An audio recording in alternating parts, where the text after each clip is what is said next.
এই যে আসসালামু আলাইকুম প্রিয় ভাই বোনেরা, এই যে সসেজ বানাবো। তার জন্য আমি অল্প বানাবো, বানাইতে যখন পারি থুইয়া ফ্রিজে থুইয়া তত খাওয়ানোর দরকার নেই।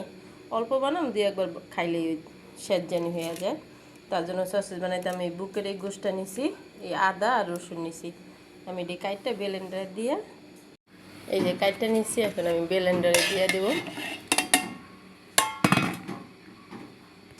যে রসুন মুরগিটা আমি করে নিছি, ব্লেন্ডার করে নিছি হাফ। এই যে 1 চামচ এটা হলো ময়দা,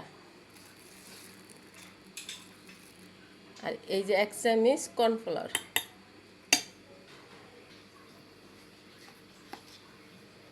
এই যে অর্ধেক, এই দেখেন একদম, এটা হলো গোলমরিচ, সাদা গোলমরিচ ফাঁকি,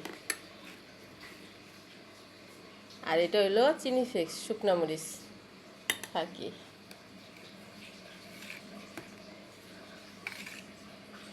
এই যে এটা হলো লবণ, বিট লবণ, আমি বিট লবণ দা করবো। এই যে আমি মিশ্রণটা নিছি, এখন একটু রান্নার তেল দেবো। এটা বেশি তো না, 4 চামচের 1 চামচ 1.5 চামচ। এই যে আমি ছোট ছোট করে বানাবো, তার জন্য 4টা বানাবো। এই যে দেখুন, এরকম লম্বা করে নেবেন। আর এই যে পর আমি কাইটা নিছি, ছোট করে কাইটা নিছি, বানাবো ছোট, আর কাইটাও নিছি ছোট। এখন আমি পেঁচায় দেখাইতেছি। এই যে পানি চুলায় দিয়ে দিছি, দেখুন আমার একটু কমায় কমায় আমি 5টাই বানিয়েছি, 4টার তখন 5টা হয়ে গেছে। এই যে দেখুন, এখন আমি সিদ্ধ বসাই দিলাম। এই যে ঢাকনা দিয়ে ঢাইকা দিলাম, 10-15 মিনিট হয়ে যাব। এই যে আর 2 মিনিট, কি ঠান্ডা লাগছে বন্ধুরা, 2 মিনিট কি 3 মিনিট সিদ্ধ করলে হয়ে যাব। মানে 10 থেকে 15 মিনিট সিদ্ধ করলে হয়ে যায়। দেখুন আমার সসেজটি হইলা কত বড় হয়েছে। এটা প্রথম বানাইছিলাম, এটা এর লেগে বেশি মোটা হয়েছে, তার জন্য আমি পরেরটা 3টা দিয়া 4টা বানাইছি। আমি একটু চিকন চিকন করে বানাইছি। এই দেখুন, এটা অনেক মোটা হয়েছে।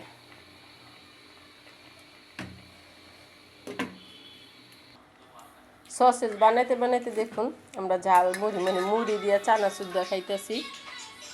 এরকম আনাম রসুন দেয়া ঠান্ডার জন্য উপকার আছে, মানে আনাম রসুন দিয়ে খাইলে।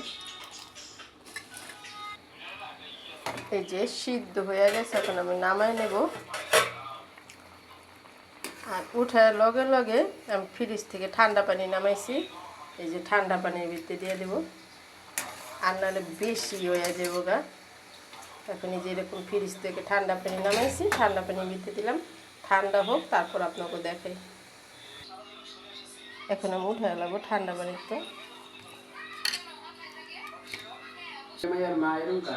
এই যে এখন আমি খুলবো আস্তে আস্তে করে। দেখুন সসেজটি এত সুন্দর হয়েছে, এত ভালো হয়েছে, বলা যায় না। দেখুন কত যে সুন্দর হয়েছে।